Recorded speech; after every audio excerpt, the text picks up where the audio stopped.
چرخه قاعدگی خانم‌ها یه چیزی مثل ساعت بدنشون میمونه. هر ماه روی سلامت روان و سلامت فیزیکیشون تاثیر میذاره و این چیزیه که اونها رو از آقایون جدا میکنه. اما آگاهی جامعه اونقدر در موردش بالا نیست، یا چطور بگم، این ساعت بدن توی چارچوب‌های جامعه انگار در نظر گرفته نشده. من میخوام توی این اپیزود در مورد این چرخه صحبت بکنم، جوری که ابعاد مختلف زندگیمو تاثیر میذاره، خاطره هایی که داشتم، چیزهایی که دوست دارم ای کاش بقیه میدونستن و همچنین صحبت هایی که شما در موردش باهام کردین. بنابراین توی قسمت 6 پادکست متانویا در مورد چرخه قاعدگی، PMS، پریود و تاثیر اون روی ابعاد مختلف زندگی زنها صحبت میکنیم.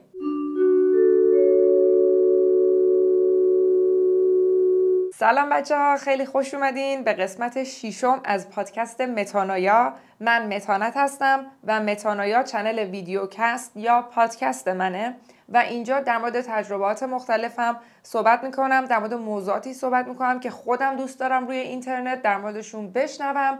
اینجا یه کامیونیتی خیلی باحال داریم که دنبال توسعه فردی هن، دنبال اینن که خودشون رو بهتر بکنن و متانویا یعنی استیتی که تو از اون حالتی که هستی میشکنی و به یک حالت بهتر میرسی. قبل اینکه شروع بکنیم من یه تبریکی بگم به خودم، به شما، به همه. اینکه اپیزود قبلی متانویا خیلی مورد توجه، مورد قبول قرار گرفت. کامنتاتون رو همه رو خوندم، خیلی دوستش داشتم و خیلی بهم انگیزه داد که بیام این یکی اپیزود رو ضبط کنم. کلاً یه مایه دلگرمی بود چون ما 4-5 تا اپیزود تا الان گذاشته بودیم و این اپیزود دیگه بازخورداش خیلی خوب بود. همچنین ویدیوی اینستاگراممون بازدید خیلی خوبی گرفته و الان ما توی اینستاگرام بیشتر از 6000 تا فالوور داریم که برای من خیلی اینا همشون دلگرم کننده است و خیلی دوست دارم. حقیقتش من خیلی خوشحالم که خودم متانویا رو شروع کردم و خیلی خوشحالم که شما الان اینجا دارین بهم گوش میدین و اینجا هستین و خیلی دوستتون دارم و میخواستم ازتون تشکر کنم. واقعا خبر خوب بعدی اینه که پادکست متانویا اولین حامیشو گرفته و حامی این اپیزود خیلی هم با موضوع این اپیزود مرتبطه. حامی این اپیزود اپلیکیشن اینپوه که یه اپلیکیشن تقویم قاعدگیه، اما فقط یک تقویم قاعدگی ساده نیست. یک اپلیکیشن خودمراقبتی، خودآگاهی و سلامتی هم محسوب میشه. میدونین که برای حفظ سلامت بدنمون چقدر حیاتیه که ما روزهای پریودمون رو ثبت بکنیم. با ثبت کردن روزهای پریود میتونیم روزهای تخمک گذاری، PMS و روزهای پریود بعدی رو پیش بینی بکنیم. همینطور اگر اختلالی درش وجود داشته باشه میتونیم اون رو به دکترمون گزارش بدیم. همه این کارا رو قدیما من مثلا رو تقویم می نوشتم، ولی الان اپلیکیشن اینپو این کار رو خیلی راحت کرده و کلی بهت دیتای بیشتر راجع به چرخه قاعدگیت میده و خب اون آگاهی که از خودت به دست میاری روی سلامت روان و همچنین کیفیت زندگی خیلی اثرگذاره. همچنین اپلیکیشن اینپو بهتون این قابلیت رو میده که پارتنر، شریک عاطفی یا همسرتون از چرخه شما آگاه باشه و بتونه توی این دوره همراه شما باشه. من همه اطلاعات مربوط به نصب اپلیکیشن اینپو رو توی دسکریپشن میذارم. ممنونم از اینپو برای حمایت از این اپیزود.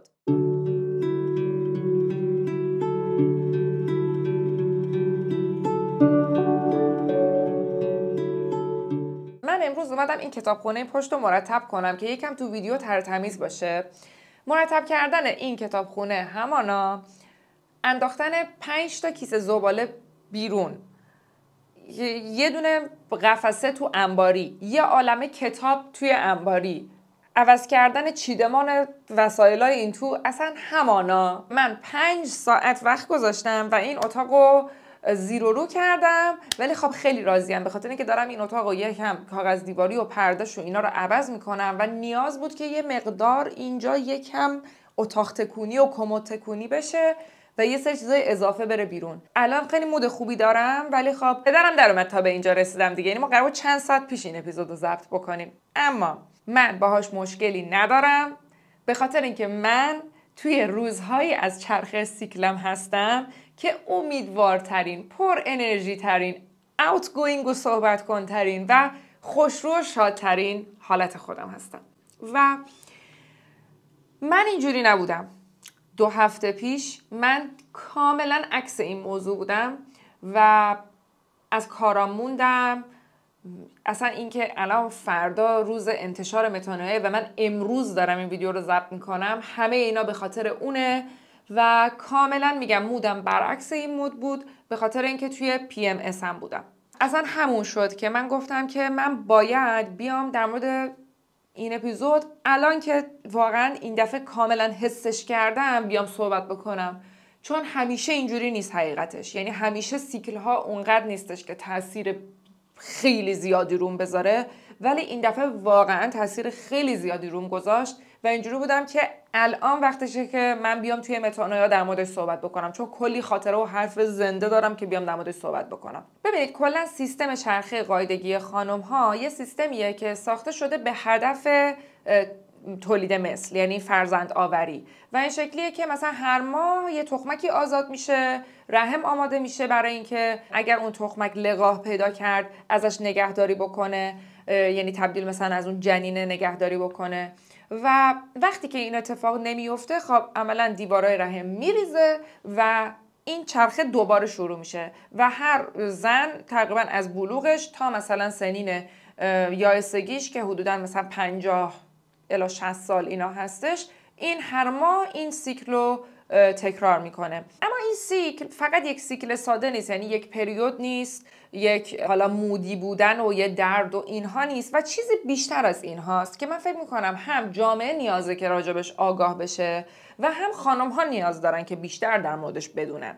حقیقتش یکی از چیزایی که من در مورد این موضوع ناراحتم اینا که خب خیلی توی اینترنت در موردش صحبت شده ولی انگار که ارزشش اومده پایین. یعنی حقیقتش توی مثلا اینستاگرام، توییتر و اینجور چیزا یه سری محتواهایی میبینم در مورد پریود و PMS، حقیقتا کرینج میشم، یعنی یه دچار یه شرمی میشم، ناراحت میشم یا میگم عصبانی میشم، میگم نه این نیست فقط و مثلا این نیستش که او شوخی بکنی بگی او پریودی مثلا اعصابت خورده، یا مثلا من درک میکنم که تو پریودی، میرم برای تو یه عالمه شکلات میگیرم و هواتو دارم و مثلا انگار که اون زن مثلا یک کودکی که نیاز به مراقبت داره. یعنی اینجور محتواها خیلی زیاد شده روی اینترنت که وای آره پریود بودم، نمیدونم دوست پسرم برای من گل فرستاد، برای من هدیه فرستاد، برای من این کارو کرد.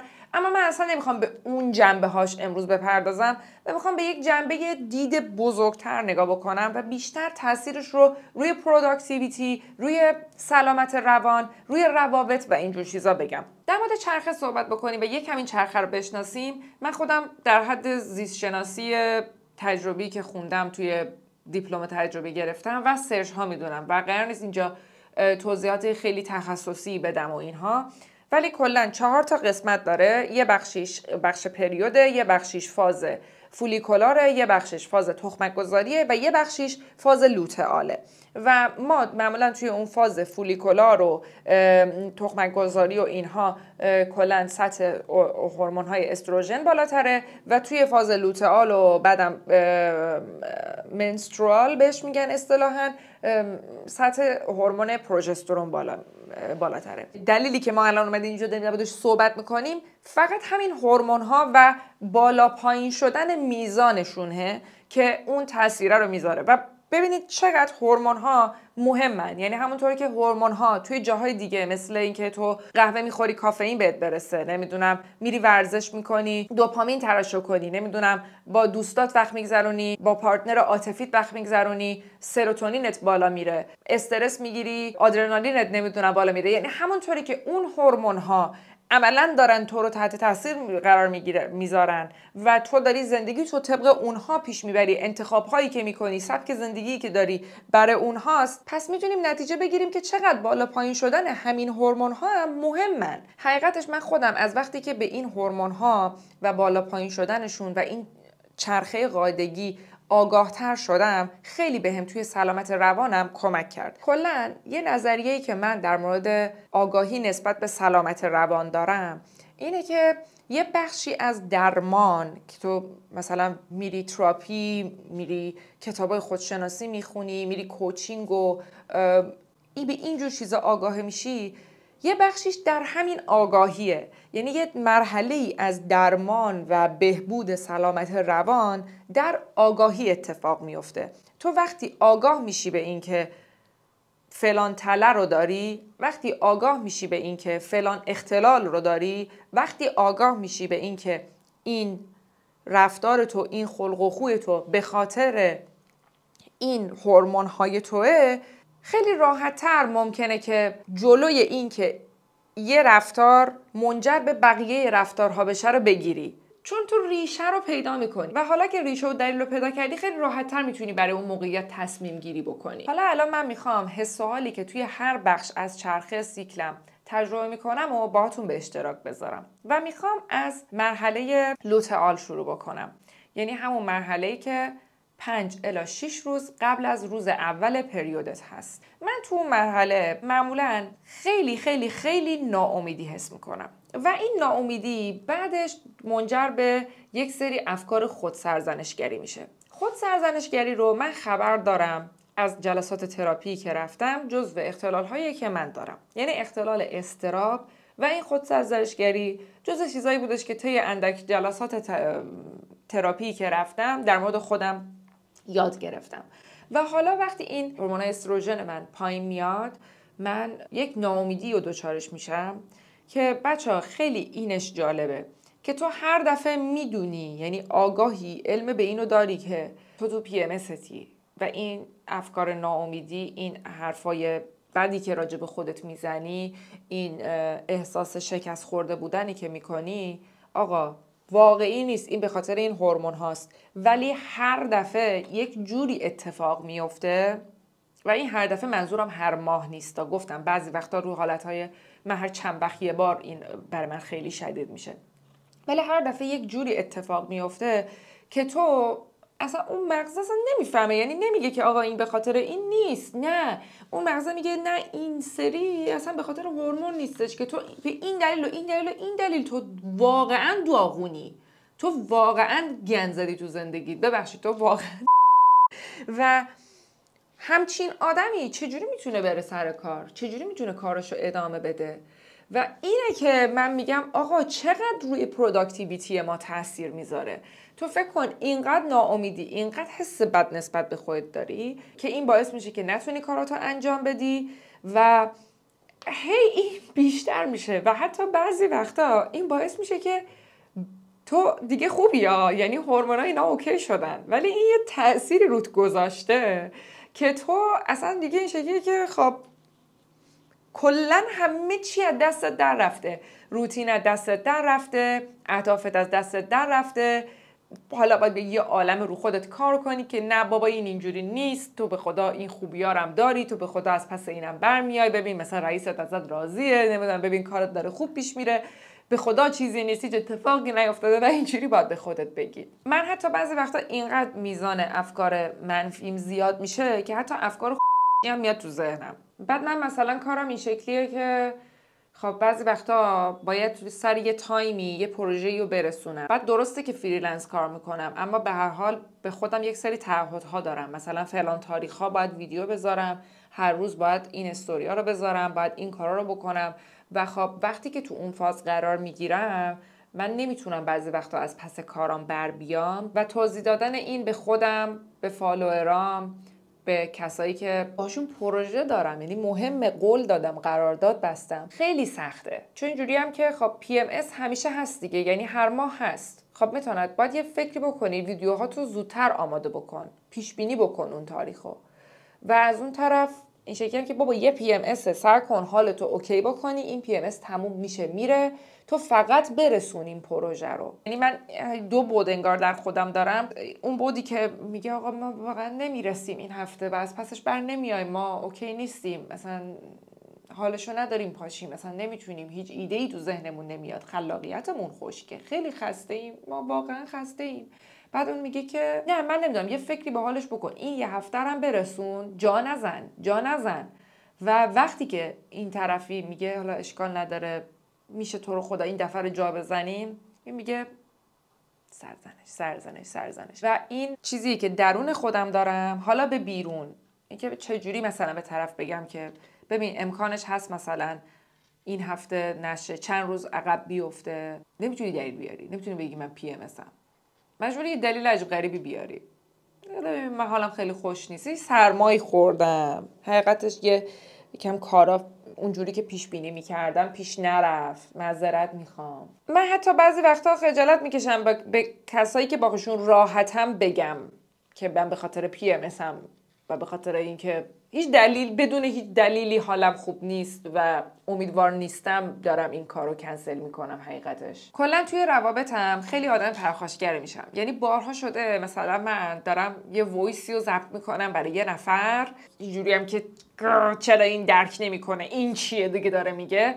بارها شده مثلا یه وایس رو ضبط کردم، بعد مثلا 2 دقیقه ضبط کردم، بعد اینجوری هم که اینو واقعا میخوای بفرستی، این خیلی تون نیست؟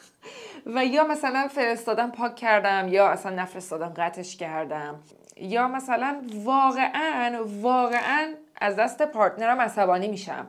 یعنی خیلی چیزا پیش میاد، چون به هر حال رابطه یه دنیاییه واسه خودش اونور و همینجوری تو حالت سلامت روان کامل حفظ کردنش کار سختیه و تو بخوای اون رو با این حالت سلامت روان مدیریت بکنی، خیلی چیزای بدی ممکنه پیش بیاد. یعنی به خصوص تو رابطه خیلی مهمه که تو بعضی وقتا یه سری حرفا رو نزنی. اهمیت دادن به طرف دیگر، اینا چیزاییه که توی رابطه عاطفی جزو پایه‌های رابطه عاطفیه دیگه. بعد تو PMS که میاد تبدیل میشی به بی‌عصاب‌ترین و بی‌رحم‌ترین آدم، در شکلی که اصلا برام مهم نیست این ناراحتش بکنه، من میخوام این حرفو بزنم چون به نظرم من مقصره. بعد این ممکنه که خیلی موجب دعواها یا مثلا یه چیزایی بشه که جمع کردنش سخته. من کاری که میکنم برای اینکه جلوگیری بکنم از اینها اینه که سعی میکنم از ارتباطات پیچیده اوید کنم. چجوری فارسیه اوید الان یادم نیست. دوری کنم، اجتناب کنم. اگه قرار باشه مثلا جلسه‌ای باشه، جلسه مهمی باشه، اگه قرار باشه یه صحبت مهمی بکنیم، میگم آقا مثلا ترجیح میدم که تو اون تاریخ نذارم. میگم من این هفته مثلا سرم شلوغه، هفته دیگه جلسه رو بذاریم. یا اگه میبینم داره یه بحثی باز میشه، مثلا این حالت که اینجوری گوشت ناخن رو از بغل میکشی، بعد میدونی که آقا اینو نباید بکشی تا پایین، مثلا برو یه قیچی ناخنگیری بردار، این گوشت ناخن رو ببر، من اونو میبرم اونجا. اگه بکشم تا پایین، این تا پایین خون میاد، تا یه هفته هم دستت به هر جا که میخوره میسوزه. سعیم میکنم که با چیزایی که میتونن مودمو بیارن بالا، مودمو خوب بکنم.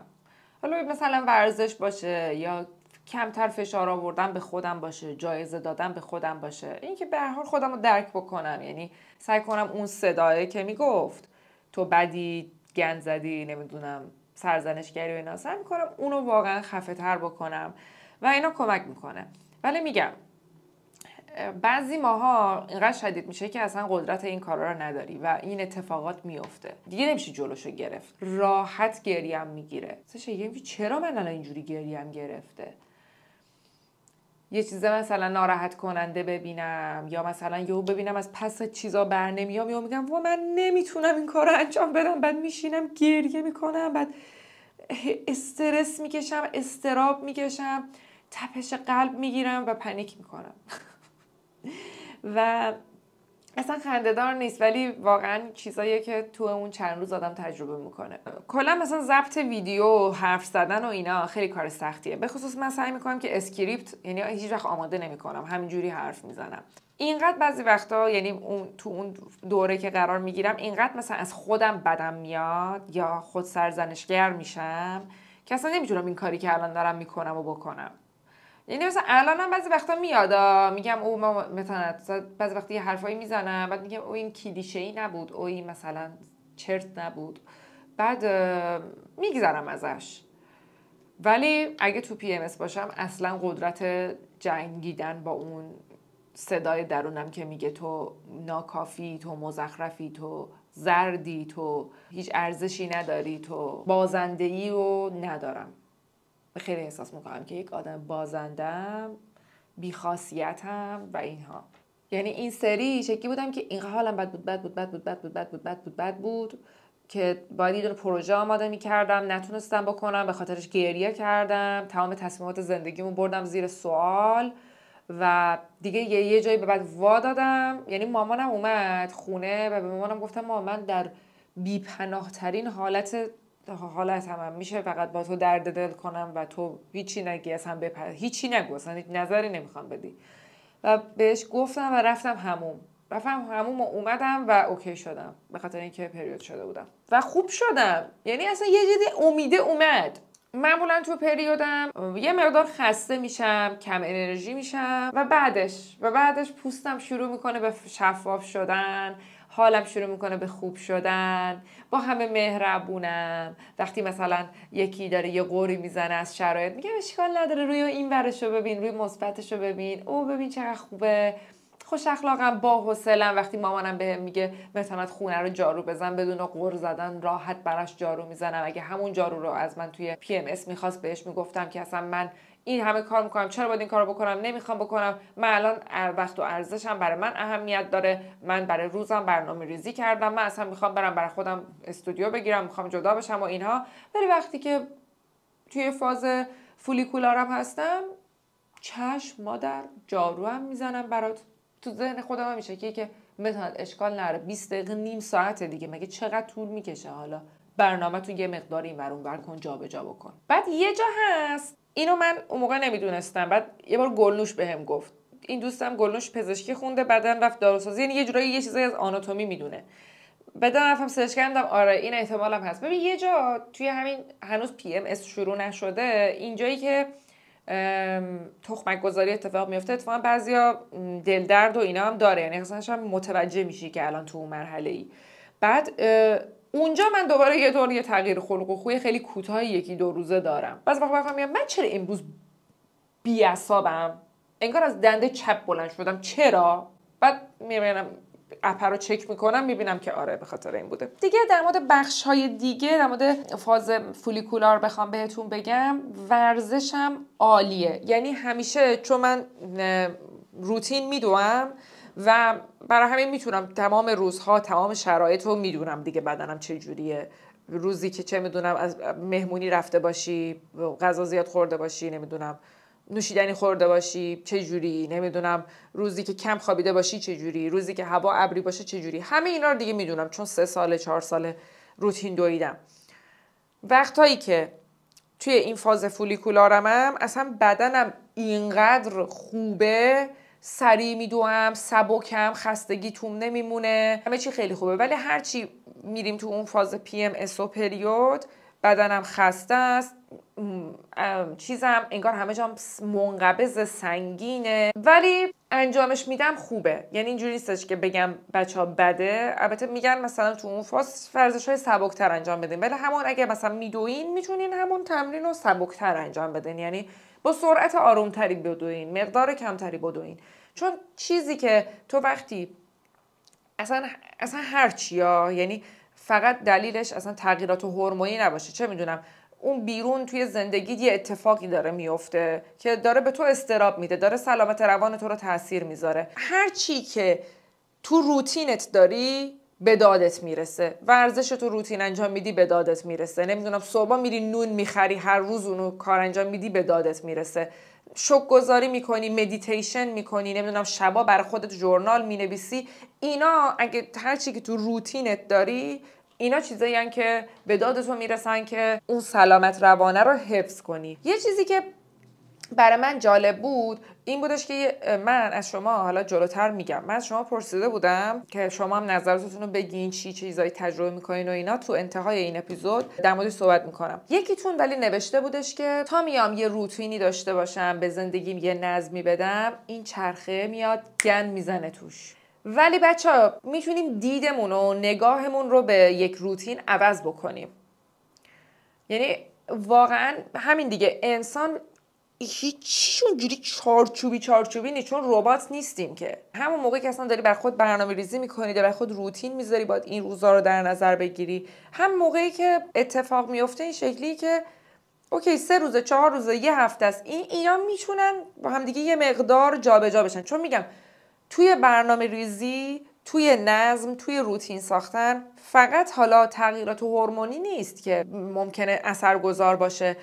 خیلی اتفاقات بیرونی پیش بینی نشدم هستن که اثر میذارن روی اینکه این روتین و نظم از بین بره. و من فکر میکنم اون روتین و نظمی که تو سوشال مدیا در موردش خیلی صحبت میشه یک افسانه است.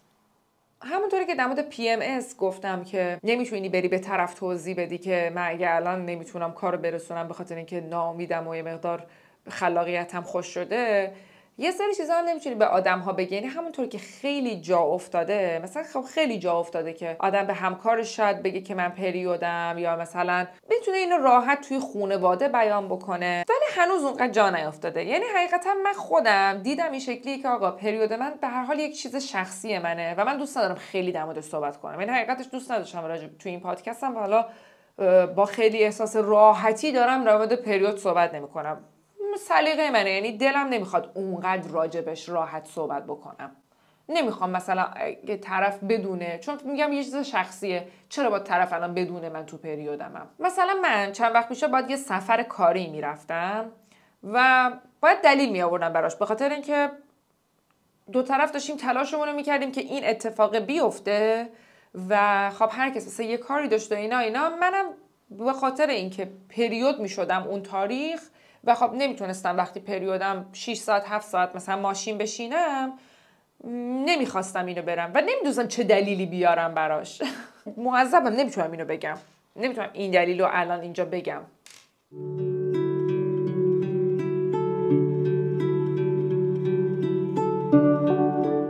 من برای این اپیزود تصمیم گرفتم که چند تا از تجربه های شما رو هم اینجا بگم، به خاطر اینکه واقعا هر دختری این چرخه قاعدگیشو به یک شکلی تجربه میکنه و شاید تجربه من اینجا کافی نبود، گفتم میتونیم تجربه های شما رو هم اینجا بگیم. کلا دوست دارم که صدای شماها کم کم وارد اپیزودها بشه و حتی میخوام یه جلسه، یعنی یه سری ویدیو قرار داشته باشیم که شما میاد یه موقعیتی رو در موردش صحبت میکنید و من نظرم رو راجبش میگم، یعنی یه جورایی انگار نصیحت میکنم و من به زودی اولین اپیزود این سبک ویدیوها رو ضبط میکنم. برای شما اینستاگرام متانویا رو دنبال بکنین که احتمالاً اونجا ازتون میخوام که اون موقعیت رو برای من مثلا توی دایرکت به صورت حالا شخصی کسی هم کاملا هم امن میمونه پیش ما و ما اونجا چیز میکنیم، مثلا در مورد صحبت میکنیم. حالا 4-5 تا من تجربه رو اینجا اسکرین شات گرفتم. یکیش اینه که میگه من دانشکده داروسازی گیلان درس میخونم و بعضی استادا مخصوصا اساتید خانوم اگه چند دقیقه سر کلاس دیر برسی یا وسط کلاس بیرون بری یا حتی یه جلسه رو غیبت کنی خیلی عصبانی میشن و برخورد خوبی ندارن. حتی یکی از استادای خانوممون این ترم گفته اگه کسی بیشتر از یک جلسه غیبت موجه داشته باشه درسش رو حذف میکنه، در صورتی که درسش سه‌واحدیه و میشه تا 3 جلسه غیبت کرد. و برام خیلی عجیبه که چطور میشه همچین آدمای آکادمیکی که همشون دکترا دارن و توی حوزه درمان کار میکنن حتی 1% به این فکر نکنن که ممکنه یه دختری تو شرایط پریود یا PMS باشه و نیاز باشه اصلا اون روز دانشگاه نره. اینکه این سختگیری‌ها بیشتر از سمت استادای خانومه واقعا تأسف برانگیزه. زنان علیه زنان. هر وقت به این موضوع فکر میکنم بیشتر به این پی میبرم که لزوما آدم‌های باسواد آدم‌های با شعوری نیستن. حالا این تجربه رو بخونم براتون که جالبه. اون روی مدل قضیه یکی میگفتش که من یه جایی که کار میکنم به ما خانم ها مرخصی میدن، یعنی مرخصی مخصوص پریود دارم برای هر ماه. من خوشحالم که سر کارم میتونم به مدیرم بگم پریودم و مرخصی مریضی بگیرم. توی ماه 2 روز میتونیم بگیریم، چون پریودهای خیلی دردناکی دارم و که حتی از شدت درد میرم بیمارستان و واقعا توان هیچ کاری ندارم. وقتی ایران بودم همیشه این خانم ایران نیست. اینی که میتونه به رئیسش اینقدر راحت بگه ایران نیست. ولی خب کاری نداره، تو ایران هم میتونیم این کارو بکنیم. این همه مدیرهای آینده الان اینجا نشستن، این همه مدیرهای الان، این همه آدم الان دارن حرفا رو گوش میدن. راحت میشه، چرا نمیشه؟ میشه. یعنی متانویا کلا برای همینه دیگه، این استیتی که هستیم رو بشکنیم و وارد یک استیت بهتر بشیم. سلام بر شما. همه تلاش هام برای اینکه خودم رو بپذیرم و دوست داشته باشم توی این دوران از بین میره. احساس کافی بودن و اینکه لایق دوست داشته شدن هستم هم همینطور. پس میشه یکی از چالش ها این باشه که چطور خودمون رو تحمل کنیم یا با خودمون کنار بیایم، یعنی که چطور خودمون دوست داشته باشیم. اینکه هیچ جوری نمیشه به روتین زندگیم برگردم و حتی کوچکترین کارهامو انجام بدم. چالش حفظ نظم زندگی موقع پریودی، این چالش هاییه که من با پریود و PMS دارم. فکر کنم یه بخشش رو توی همین اپیزود در مورد صحبت کردم، ولی اینکه بخوایم چجوری با خودمون کنار بیایم، میگم یکیش اولیش آگاهیه، یعنی که این حس هایی که داریم واقعی نیستن و به خاطر این شرایط هورمونی هستن که ما الان درگیرشیم. دومیش اینه که خب حالا که به این آگاهی رسیدیم تصمیم بگیریم، برنامه‌مون رو کمتر کنیم، کارامون رو کمتر کنیم، به خودمون حق بدیم، کارایی بکنیم که بهمون حس خوبی میدن، حالا ورزش، خوردن غذاهای سبک، سالم، رعایت کردن اون رژیم غذایی که برای بدن تو توی اون دوره نیازه. اینکه بحث‌های مهم، کارهای مهم رو اون موقع شروع نکنیم، انجام ندیم، سعی کنیم از تعارض‌ها، چالش‌ها دوری بکنیم. من یکی از کارهایی که میکنم اینه که اگه مثلا تو روابطم یه تعارضی چیزی پیش بیاد، سریعا میرم عذرخواهی میکنم، من نمیذارم اون اونجوری بمونه، سریعا میرم میگم ببخشید من واقعا این حرفو زدم، من ازت معذرت میخوام. و بهتر از اینه که حالا اینجوری باشم که بگم یک چند روز به این فکر کنم که بگم او حالا من حرف بدی نزدم، حالا عذرخواهی کن دیگه. نوشتنم واقعا به من کمک میکنه. وقتی اطرافیان میگن بازم داری پریود میشی، که مثلا من یه بار با داداشم چند روز پیش داشتم دعوا میکردم، بعد گفت نمیدونم این PMS پریود چی هست، و من اینجوری بودم که نه، تو فقط رو اعصابمی الان، این من کاملا اوکیم و این رفتار تویی که رو اعصابمه. سلام متانت. مشکل پریود و چرخه قاعدگی من اینه که نامنظم هست و من نمیدونم قراره کی پریود بشم و اصلا نمیتونم براش برنامه‌ریزی کنم و آماده باشم. گاهی 2 ماه طول میکشه. حتی من دوستای خیلی زیادی دارم که این شرایطو دارن و واقعا من خودم این همچین چیزی رو تجربه نکردم، ولی واقعا درک میکنم که چقدر میتونه سخت باشه، یعنی چقدر میتونه رو مخ باشه. علاوه بر اینکه درگیر اون چرخه قاعدگی هستی، دقیقاً همین که نمیتونی پیش بینی بکنی، حالا با درگیر مثلا این پروسه درمانش که حالا باید با قرص کنترلش بکنی یا مثلا بری پیشو بگیری و اینها هم هستی و خب تو رو چند برابر میکنه و این فقط به خاطر اینه که زن هستی. تمام دعوایی که با پارتنرم داشتم و دارم دقیقاً توی زمان PMS بود و چون درک درستی از احوالات هم توی اون زمان نداشتم، باعث میشد قهر کنیم. قهر طولانی، شاید 1 ماه طول میکشید. دقت کردین چی گفت؟ درک درستی از احوالاتم توی اون دوران نداشتم. میگم قدم اصلی درمان واقعا آگاهیه، یعنی این آگاه که میشی انگار نصف راهو رفتی. سلامت روان من 0 میشه، جوری که حس میکنم بی‌پناه‌ترینم، هیچکی به فکر من نیست، من به فکر همم، قربانیم، گذشتم و نابود کردم، آینده‌ای ندارم، بدترین اشتباه‌ها رو کردم. حتی تو اون 2-3 روز حس میکنم شغلم به وسیله هوش مصنوعی از بین میره و قرار از گشنگی تلف شم. واقعا همینقدر شدید. تو تنها نیستی عزیزم، منم همینطوریم و احتمالا خیلی از شما که دارین این اپیزودو میبینید. من این پیامو جا انداخته بودم و حیف اومد که نذارمش. میگه که بدترینش سر کار هست که باید درد و خلق و خوت رو کنترل کنی و تفاوتی بدتر از اون مربی نداشته باشی. آقایی بود که داشتم و هر موقع سر تمرین میگفتم عضو شهری دارم، درک نمیکرد و میگفت تمرین تو باید انجام بدی.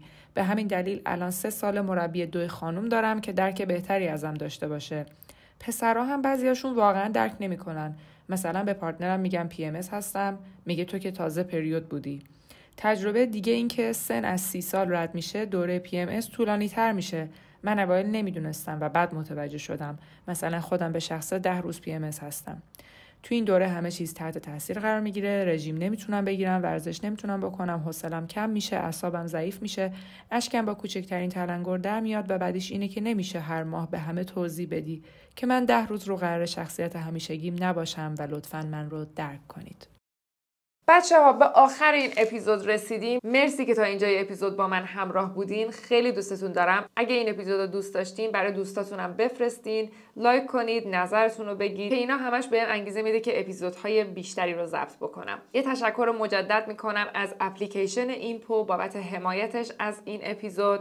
اگر دوست داشتید شما هم حامی این اپیزود باشید، میتونید به contact@metanatdalirصفت.com پیام بدید. تمام راه‌های ارتباطی، شبکه‌های سوشالم، همه چیو توی دسکریپشن میذارم. خیلی خیلی دوستتون دارم. تا ویدیوی بعدی میبینمتون. مراقب خودتون باشین. خداحافظ.